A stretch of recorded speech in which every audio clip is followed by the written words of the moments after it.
que já na declaração de 48 se previa. Bom, então, nós temos aqui 3 relatores, eu apenas apresentá-los, eles próprios vão fazer a apresentação dos conteúdos. Aqui está conosco o Luiz Eduardo, que é da Bahia, faz o mestrado em políticas públicas. Temos aqui também a Vitória, e também é de Minas Gerais, né, e ela tem todo um trabalho já longo, tanto na área de crianças e adolescentes quanto na área de encarcerados. E temos aqui a Tassiana, que trabalha exatamente juntamente a questão dos encarcerados aqui em Fortaleza, como advogada, ela trabalha também dentro do próprio sistema, né? Então tem uma experiência magnífica para compartilhar. E no nosso grupo, na verdade, os 11 que faziam parte do nosso grupo, talvez o menor, cada um tinha uma experiência que agregava muito. Mas de modo que eu passo a palavra de imediato aqui à Vitória, que vai fazer a apresentação inicial, depois começa o Luiz Eduardo falará na sequência sobre as políticas públicas, que é um tema do mestrado dele, que orientou o nosso trabalho na primeira reunião, como gerando ali as trilhas da nossa reflexão a partir das temáticas eleitas, que a Vitória vai comentar. E depois passa-se a palavra, no caso também, a Vitória, que volta a falar, e a Tassiana, que vai falar também da questão dos indígenas, também, que é um tema que foi a ela incumbido. Então, passo a palavra aqui, professor.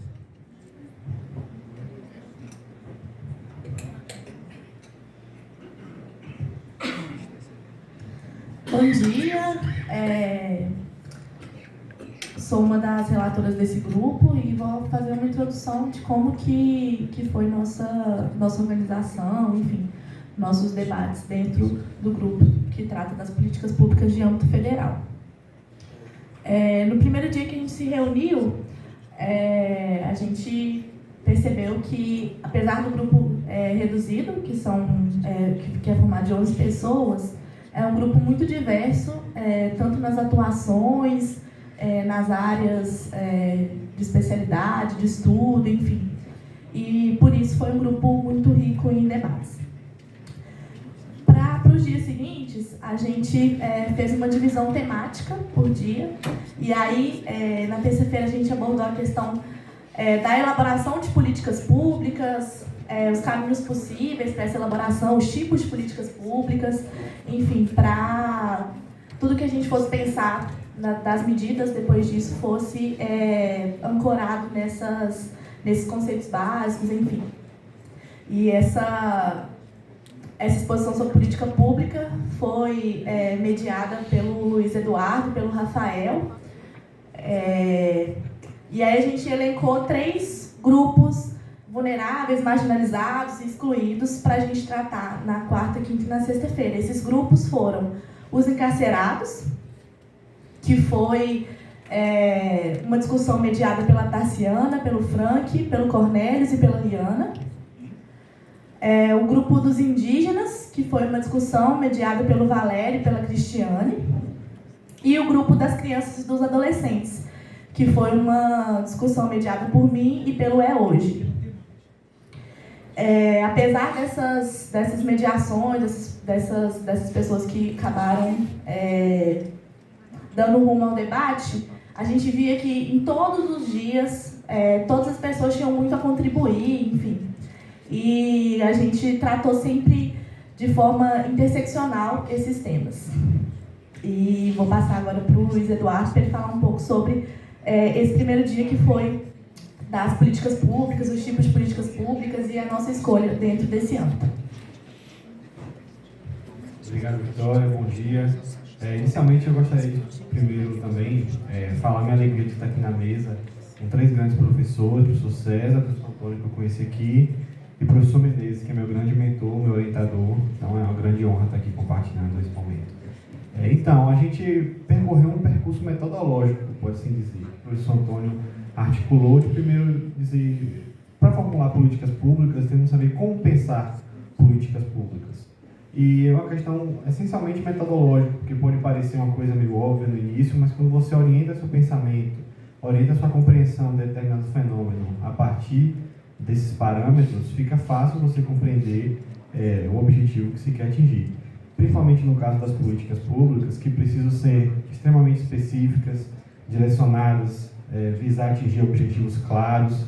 Então, tudo isso é preciso ter consciência. E os 3 eixos, acho que ficam marcados assim, né, que a gente sempre falava, que as políticas públicas precisam ser tecnicamente sólidas, administrativamente viáveis e politicamente aceitáveis. Ou seja, e precisam ter um recorte temporal e de objetivo. Então, isso o tempo todo norteou nossas discussões seguintes, né? Porque esse foi o primeiro debate. No mesmo sentido, a gente também pensou em que medida a gente quer alterar o status quo dessas políticas, né? Desses grupos vulneráveis. Até que medida, já que elas têm que ser politicamente aceitáveis e que nós somos um grupo privado, temos que saber os limites, nós podemos alcançar. E aí nós articulamos dois conceitos, né, os pontos fundamentais, que é uma alteração radical do status quo, no caso de uma revogação e a formulação de uma nova lei, ou incremental, um acréscimo incremental que nós acrescentamos, né, no que já existe para tentar melhorar a situação existente. E nós nos orientamos nesse sentido de fazer coisas mais incrementais, até pelo tempo e pela quantidade de reuniões que infelizmente não permite um aprofundamento científico e tudo por essa limitação. Então a gente foi bem consciente nesse sentido. Então nós também vimos como as políticas públicas se manifestam, se com base em determinada lei ou se surge do texto constitucional, ou a diferença de uma política de governo que busca atingir um objetivo a curto prazo ou uma política de Estado que busca atingir um objetivo a longo prazo. Então, minha contribuição aí do Rafael foi mais nesse sentido, conhecer os órgãos também, porque esse aspecto de politicamente aceitável é muito importante. Então, para quem a gente deveria direcionar, ou quem a gente poderia pressionar para que essa política fosse efetivada. Então, eu diria que nós fomos bastante pragmáticos nesse princípio e eu acho que rendeu bons frutos para compreender a política. Então, acho que essa introdução, assim, das políticas públicas em si foi esse parâmetro geral. Claro que se desenrolou outras coisas, mas acho que se cumpre destacar aqui é isso. Outra palavra para agora a Tassiana vai falar um pouco sobre a questão de como que foi nossa discussão acerca do grupo vulnerável, marginalizado, excluído, que são os encarcerados.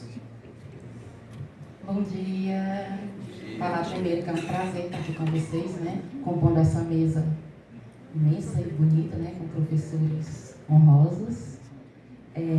A nossa discussão foi bem engrandecedora, foi rica, até porque, como a colega disse, nós dividimos os grupos e, ao mesmo tempo, todos os participantes cooperaram com sua experiência.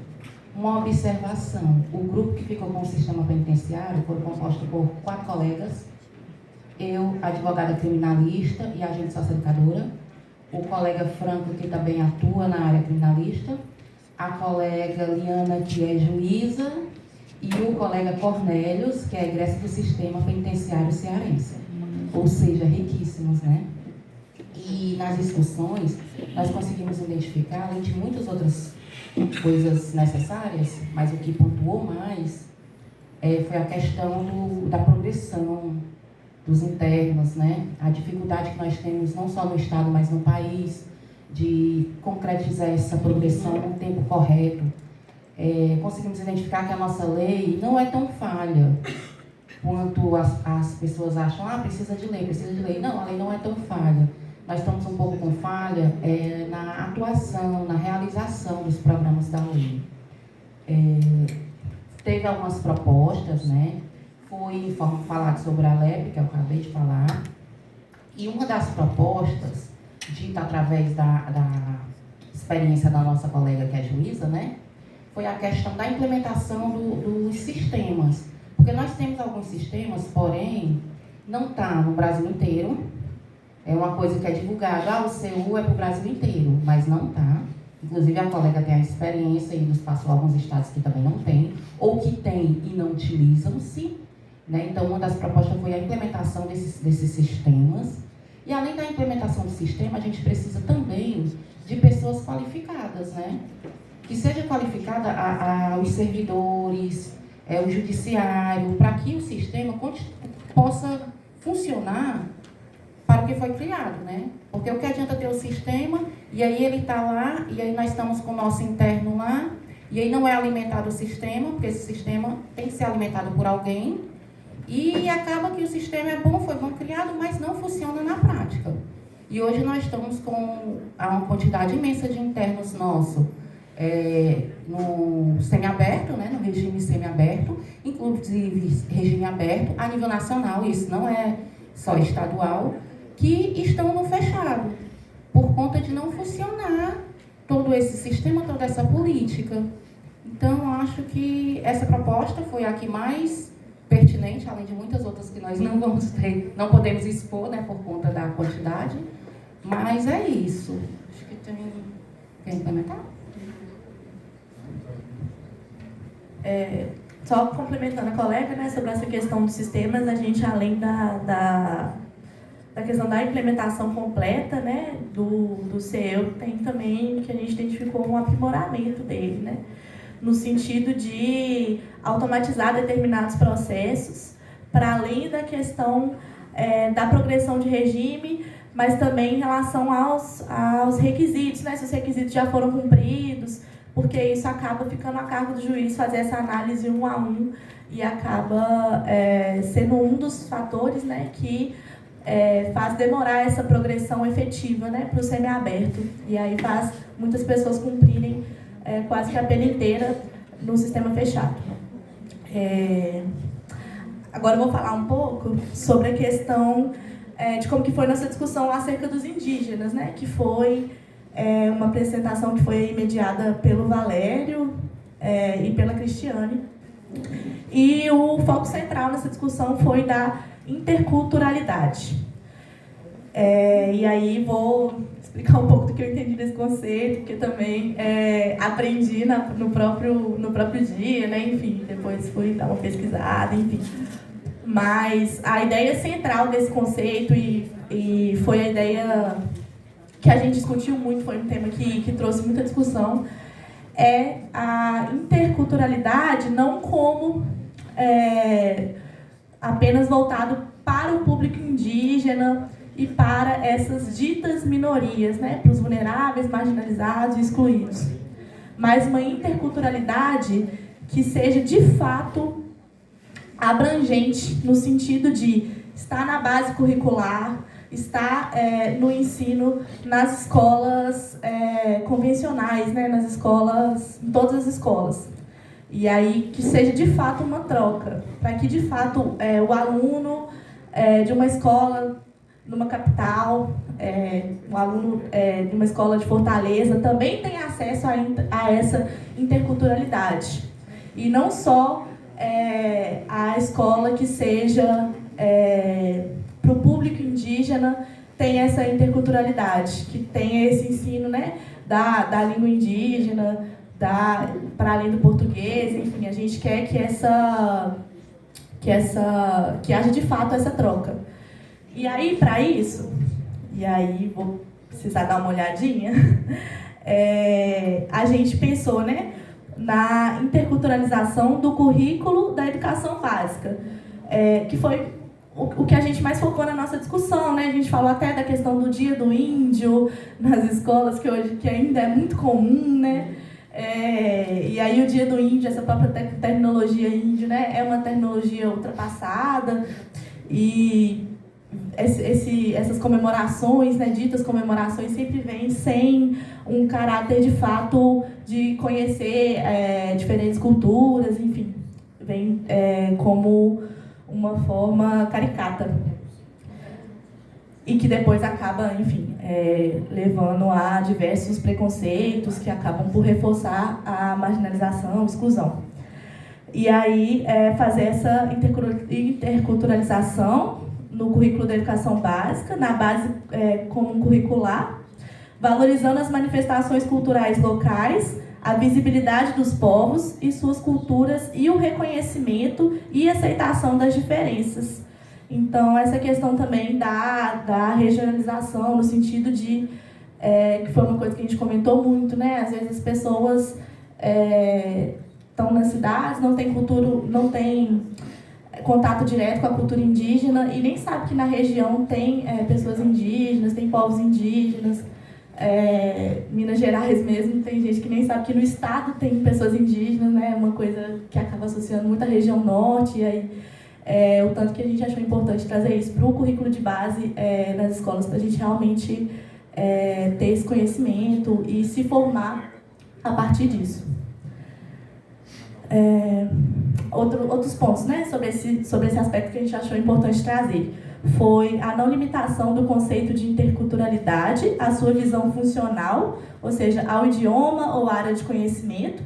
Então, de fato, que essa interculturalidade faça parte do currículo como um todo, né, que seja trazido interdisciplinarmente e não como uma matéria, uma coisa específica, uma atividade, uma oficina que você vai fazer, vai aprender. Não, a gente vê que é importante que realmente a estruturação do nosso currículo passe por isso.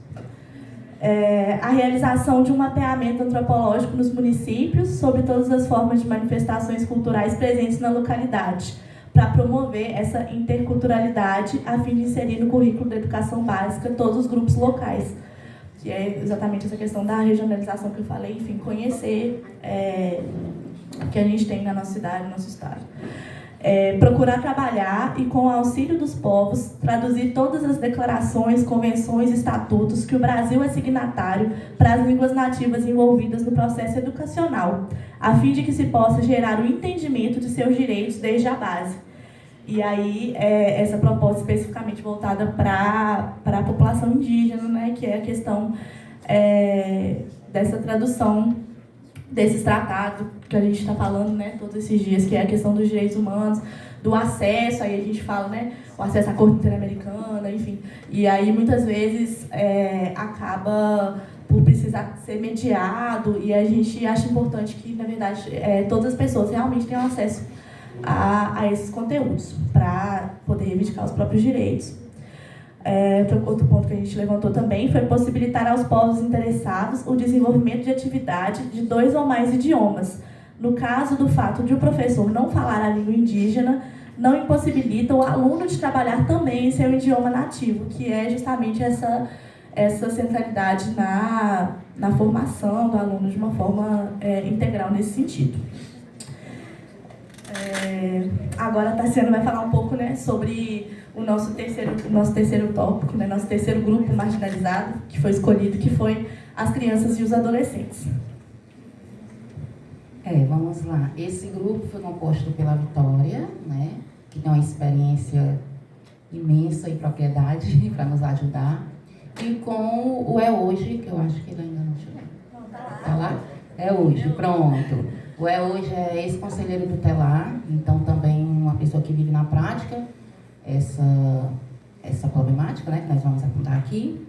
E foi trazidos números em relação aos sistemas socioeducativos e em relação aos adolescentes que estão cumprindo medida, né, socioeducativa no meio fechado. Foi trazido deixa eu dar uma pescada aqui.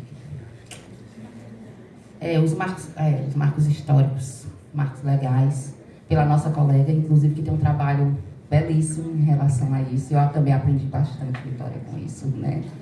E, através dessas informações, nós conseguimos identificar algumas falhas, né? Falhas administrativas, falhas do poder público. Então, por conta dessas falhas que nós viemos trazer essa proposta, né? A proposta da revisão em relação aos servidores, aos conselhos tutelares, a forma de escolhas do conselho tutelares, né? Que também atrapalha no final do trabalho deles, em relação à estrutura, né? Os conselhos tutelares, pelo que nós identificamos e vemos, bem desestruturados. A nível nacional, não é cearense também, né? Nós temos a experiência do nosso colega cearense, mas também a nível nacional sabemos que muitos estados também é desse jeito. E aí, sobre a proposta, né?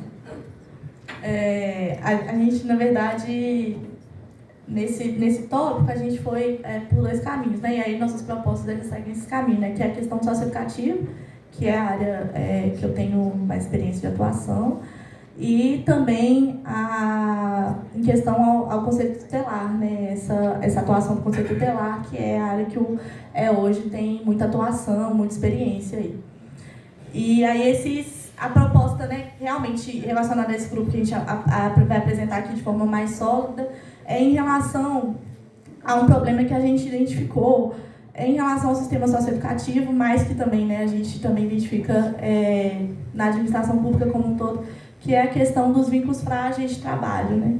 Que inclusive a colega Cristiane, ela que trabalha na área trabalhista, né, no judiciário, ela falou bastante sobre essa questão também, trouxe bastante essa questão em relação à área trabalhista, que é o corpo técnico hoje das unidades, né, na maioria dos estados, a grande parte do corpo técnico é formada de trabalhadores com vínculos empregatícios muito frágeis, que muitas vezes não conseguem prosseguir com o trabalho, encaminhar denúncias, enfim, e isso fragiliza muito o sistema.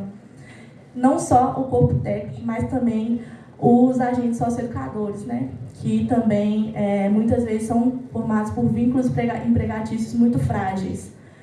E aí a gente identificou isso como uma política pública a ser implantada no sentido da realização de concursos mesmo para essas áreas, para uma política pública fomentada, né, a âmbito nacional, porque a gente sabe que esses concursos eles requerem tanto mudanças no sentido do SINASE, né, da execução dessas medidas, de exigir que esses vínculos sejam vínculos empregatícios mais sólidos, tanto a âmbito financeiro, né, da área financeira, que também foi uma coisa que o Luiz Eduardo e o Rafael trouxeram quando falaram da questão das políticas públicas, né?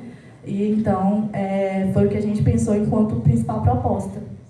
E uma coisa que a gente que deu muito pano para a manga, né, na conversa, foi a questão dos vínculos dos conselheiros tutelares e da estrutura até dos conselhos tutelares, que são, infelizmente, muito sucateados, né? Inclusive, em relação ao socioeducativo, uma das funções dos conselheiros tutelares é a fiscalização desses espaços de privação de liberdade de jovens, e acaba que o trabalho é imenso, né? Porque a função do conselheiro tutelar é muita coisa. E aí a gente percebeu isso, e aí nesse caso, nessa área dos conselhos tutelares, a gente não elaborou uma proposta fechada, mas a gente acha importante que, a âmbito federal, haja um estudo no sentido de mapear as necessidades desses conselhos tutelares, tanto no âmbito de estrutura, quanto no âmbito de vínculo, né, desses conselheiros tutelares. Hoje a eleição do conselheiro tutelar acontece um ano antes das eleições municipais, e aí uma coisa que foi trazida foi que seria interessante que essas eleições acontecessem junto com as eleições municipais, que inclusive já foi uma proposta que era para ser implantada, mas não foi, né?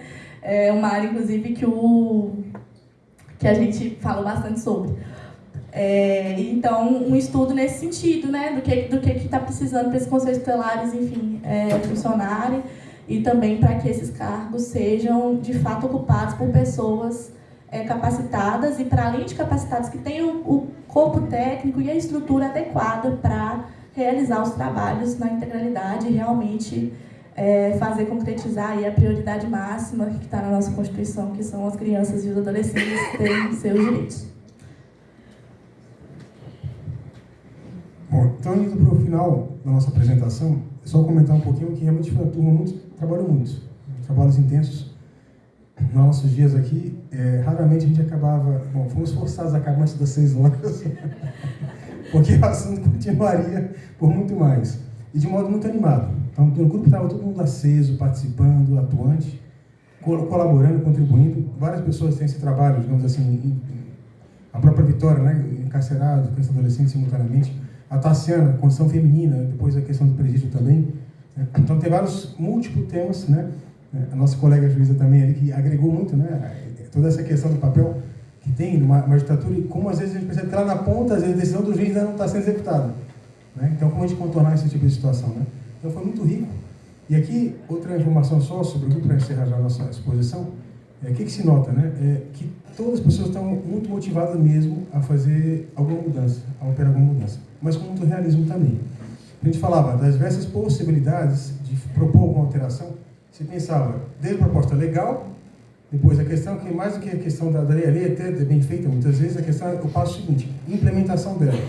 A implementação dela que tem tanto a parte de que vai constranger o Judiciário, o Ministério Público, a Defensoria, quanto aqueles que estão na ponta da execução, servidores que estão atuando para fazer acontecer no dia a dia das instituições. E depois, a questão popular, a pressão popular para que isso aconteça. E depois, naturalmente, tem que passar por revisão técnica, como eu falava aqui no caso do Eduardo, tem que ser administrativamente, tecnicamente viável, sólida, administrativamente viável. E passa por isso. Muita gente pode sonhar, fazer uma proposta gigantesca, vamos mudar tudo, e para na teoria pura, e não vai sair por nada.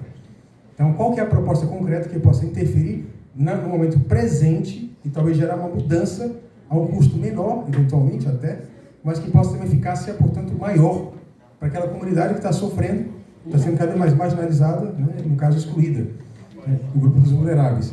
E bem comentava aqui a questão dos indígenas, por exemplo, a ideia pensando no dos indígenas, o que Daniel Valério e a Cristiane chegaram, é que é importante pensar essa interculturalidade para além dos indígenas. E é promover que realmente a gente possa se habituar, cada um de nós, a entender a importância dessas diversas culturas que convivem na mesma região, que a gente sequer conhece, para dar visibilidade.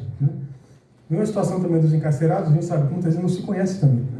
E até nesse ponto, os próprios órgãos que estão envolvidos no sistema, às vezes, fazem o seu papel, mas lá na ponta era para ser executado e não se sabe também. E se falava também isso dos funcionários, que atuam no sistema também. A capacitação deles, a dedicação maior deles, vai gerar diferença. A gente falou conselho tutelar, ou aqueles que trabalham, sócio-educadores também, que muitas vezes são pessoas com um vínculo precário, temporário, que não conseguem dedicar-se, portanto, com afinco e com aquela autonomia que poderiam ter, se fosse outra estrutura delas de permanência nos seus cargos. Professor César, então, acho que a missão está cumprida do nosso grupo. Vai ser depois feito tudo por escrito, vai ser entregue à comissão organizadora, para que possa encaminhar cada proposta com sua justificativa e aos órgãos ou entidades se julgam oportunas para que possa receber essa proposta. Obrigado. Obrigado. Parabéns ao Antônio Jorge e ao Walter Moura do Carmo, está aqui, foram facilitadores desse grupo. E agora eu vou pedir à professora Aline e à professora Rosa Júlia que façam a entrega do certificado aos dois facilitadores. E 3 colegas que voluntariamente se apresentem para entregar os certificados dos colegas que compõem esse grupo.